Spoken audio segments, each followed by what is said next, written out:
Good day mga kaspiro. So dito tayo ngayon sa Sabang Beach kasama si Boy Palawan Fishing. So nakadali na naman tayo ng mamaw ng isda dito guys. At syempre kukuha rin tayo ng mga pang-ulam natin at mga isdang ipamimigay. So mag-stay tayo dito for 2 days at mamamana tayo sa hapon at sa umaga. Tatabangan nyo guys ang harvest natin dito. Medyo nakarami tayong isda ngayon. At nakakuha rin tayo ng grouper o yung loba. Minsan lang ako makakuha nito eh. So sa mga viewers natin, please like and subscribe na rin. And of course, papalo na rin ang ating page, Palawan Spiro. Alright, let's go. Pamana na. Hello mga kaspiro. So dito na tayo sa Sabang. Kasama natin si Boy Palawan Fishing, ang ating kapitan. So ano tayo no? 2 days and 1 night. So hapon na tayo dumating ngayon. Tapos bukas, magang-maga naman tayo. Tingnan natin kung ano meron dito. Let's go. Mamana na. Mga tropa na.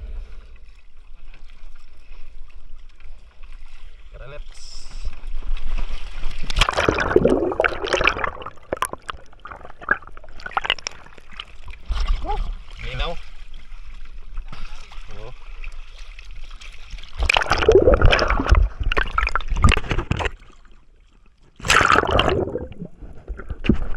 So yun guys, ating first dive. Nakita natin yung mga bait fish. Bumibilog sila. So ibig sabihin may mga pelagic dito sa paligid. Napakaraming bait fish ngayon guys at malinaw yung tubig. Kaso lang medyo may konting mga kate-kate, mga jellyfish kasi summer ngayon. Kaya medyo marami sila. Load na tayo ng pana guys. At yun, first dive natin. Minaspatan tayong sweet lips or lip tea. Masarap ito pang ihaw mamaya sa shore.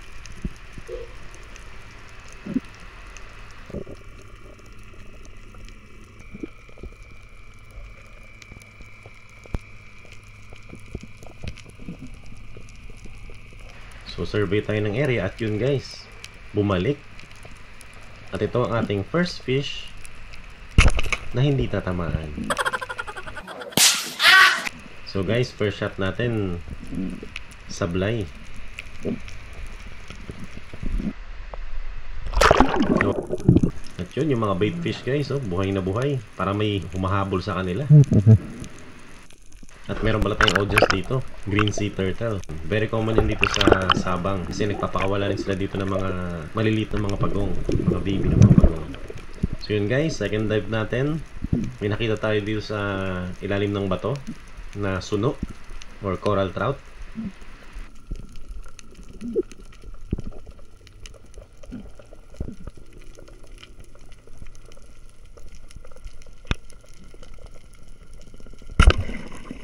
At yun, sweet and sour na. Kaso lang, naging bato pa. Grabe ka sayang. So yun guys, grabe alat. Di bali, babawi tayo. Sayang. Huwag kayo iiyak. At yun, narinig ko siya kung nasumisigaw. Yung pala may napana siyang golden trevally. Kaso lang, nakawala pa. So buti na lang sa ating banda pumunta. Kaya nakita natin, dito lang siya sa may mababaw.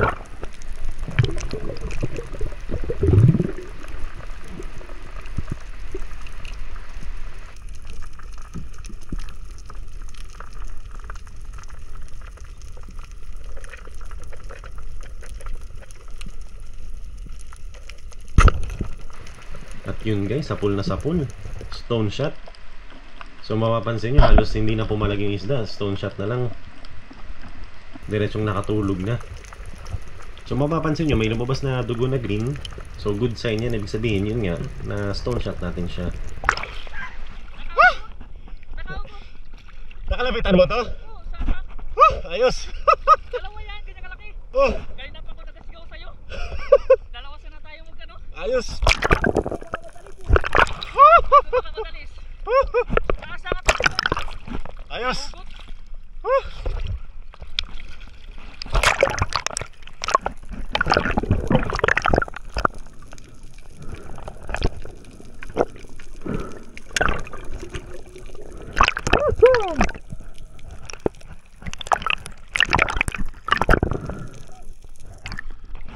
Dalawa yan, ganyan kalaki. Oh?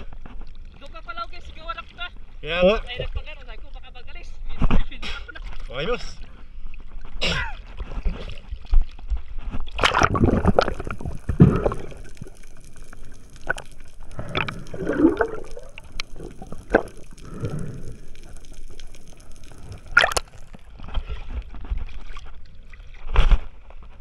May togan ka? May... Ito lang sa ano, Ha? talian ko na lang. Oo. Maliit kasi yung togan ko eh, sandangkal.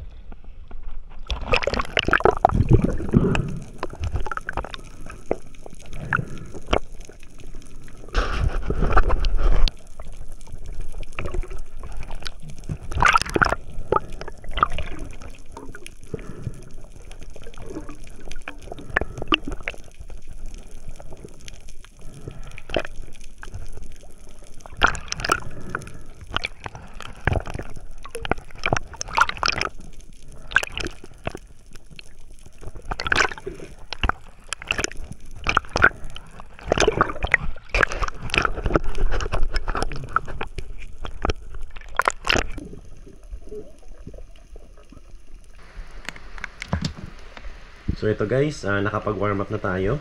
Dito na tayo sa medyo malalim, sa payaw.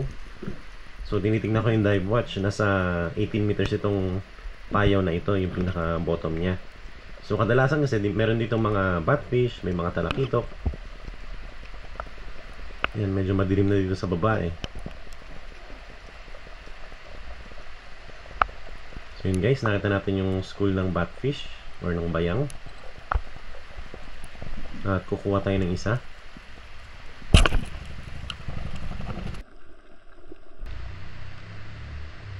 So kanina guys, nakita ko na itong batfish na to, kaso lang nandun siya sa may malapit sa tali. So inintay natin siya na umalis doon kasi pwedeng pumulupot yung shooting line natin dyan at mahirapan tayo recovering isda kasi medyo malalim din tong area na to.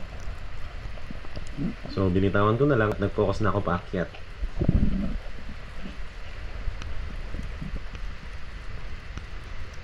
So relax lang tayo. At yun.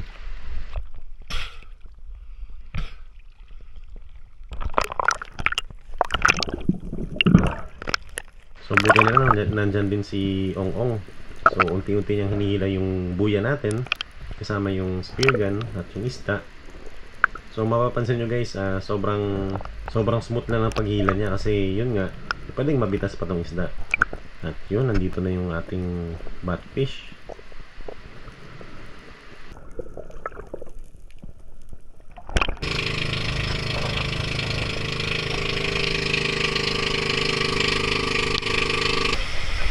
Mga kaspiro, ito napanan ni Ongong sa panganong una, kaso lang hindi nag-engage yung flapper, kaya buti na lang nakita natin. So makawala. Bumitaw. Naman sa payaw. Same pa rin yung nakaraan. Oo. Karaang payaw. Kasi may mga nakawil din si Ongong. Yan. Talakitok. Marami pang iba. Ayos. Thank you Boy Palawan Fishing. Naka-boundary rin tayo. Balik lang. Bukas ng morning. Tingin ko mas marami tayong makukuha. Ano bukas? Basta lang. Next episode. Kita-kits.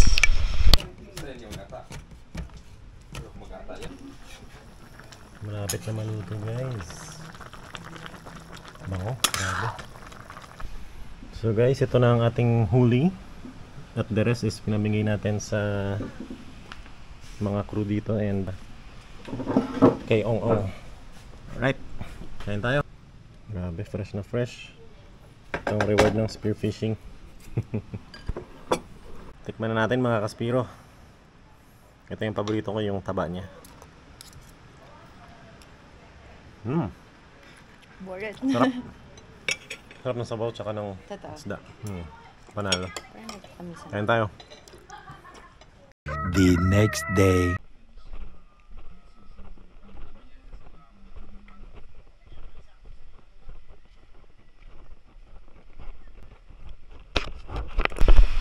Morning.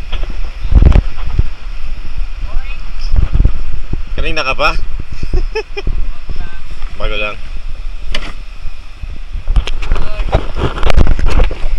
Yeah. Nag-alarm ako ng 5:30 tsaka alas 6. Hindi ako nagising. Buti nakabangon. Oo, dami. So yun na nga mga kaibigan, tayo ay dive na naman. Dito tayo sa area na pinanahan natin kahapon.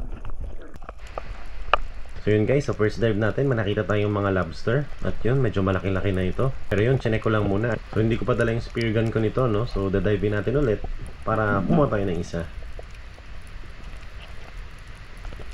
So medyo may kalaliman tong spot na to guys.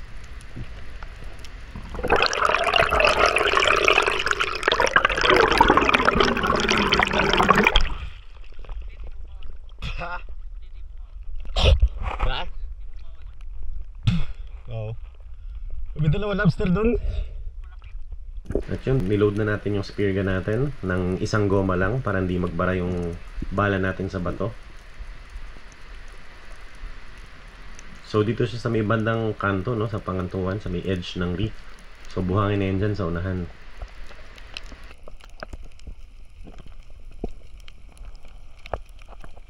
At yun, pagbalik natin guys, pumasok na sa loob, masyado nang malalim. Hindi ko na nirisk kasi baka bumara yung bala ko dyan sa ilalim. Eh si Ong medyo wala siya sa kondisyon ngayon, kaya baka mahirapan tayong mag-recover ng bala natin.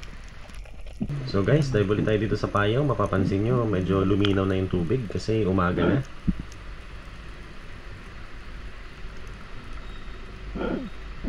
At i-hunt na naman natin ang mga batfish. So yung isang batfish kagabi, sinigang na ni Ong.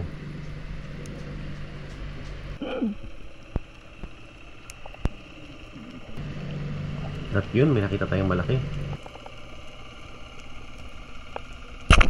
At tinamaan naman. So grabe yung visibility guys, sobrang linaw.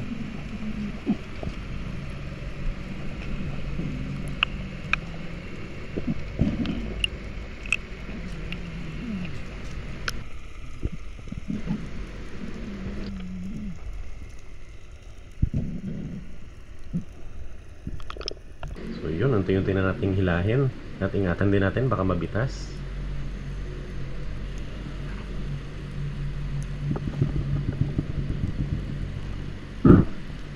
So parang same size lang to siya guys, no, ng kahapon. Yan, pero actually malaki ito. Malalaki itong mga batfish na to. So itong batfish na to guys, binigay natin dun sa matanda na nagbigay ng ice sa atin. Kasi iniwan ko yung ice chest. Pagbalik ko may ice na, so binigay ko na isang isda sa kanya, which is yung batfish, kaya tuwang-tuwa naman siya. So yun guys, lumipat tayo ng payaw. Pero ito medyo mababaw lang tong payaw na ito. Actually medyo malalim pa rin siya, ano lang eh, medyo clear lang yung visibility, pero mas malalim yung kanina. So may mga grouper daw kasi dito eh. At yun, naspatan ni Ong, mayroon nga. Pero yun nga, ako yung magdadive kasi medyo wala sa kondisyon si Ong.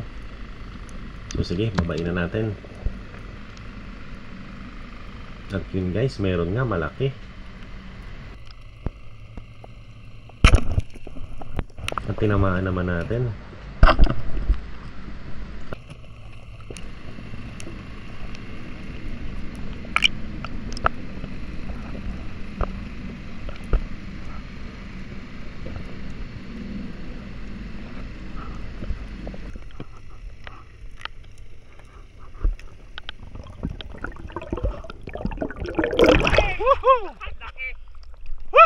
Ayos!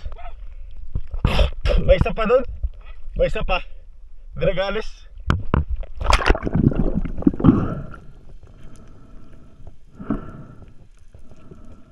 Woohoo!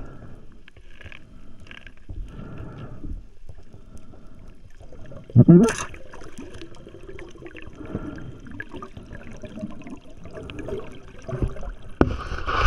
Okay.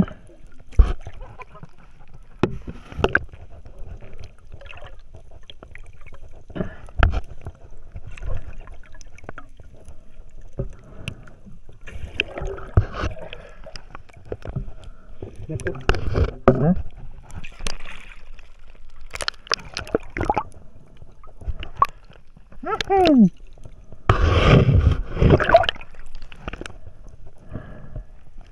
Pat, may isa pa yan dyan ang gulong.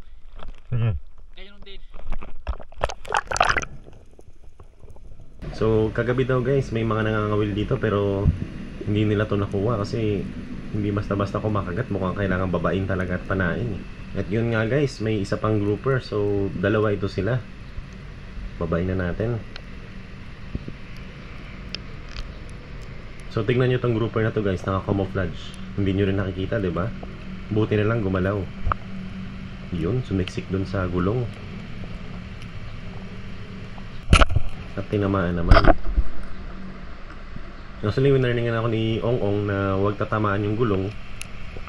Problema yan kung bumara yung bala natin dyan, kasi ang hirap i-recover niyan. Pero buti na lang malakas ang tsamba natin.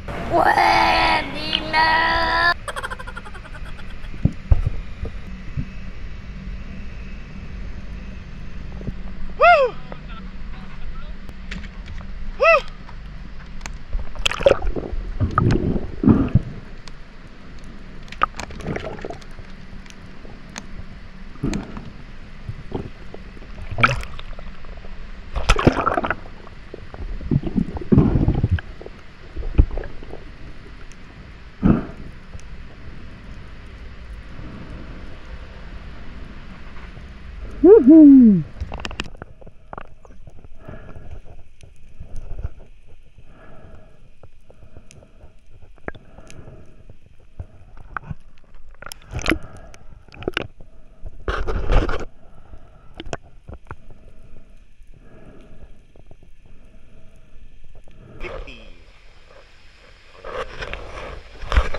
Ang loba, minsan lang ako makakuha nito eh.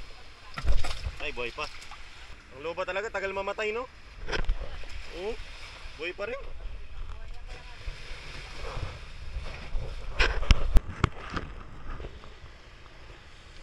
Yan, nakaguantes ka, walang problema yan. Oh, iyo. Okay. Aray, sumabit. Right. Lagyan natin sa tubig, no? So guys, hanggang dito na lang at summertime na, kalma na ang dagat, kaya babakbakan natin ito. Pero sobrang init ngayon guys, kaya stay hydrated, mahirap na. So yun guys, I hope nag-enjoy kayo sa video na ito and see you next episode.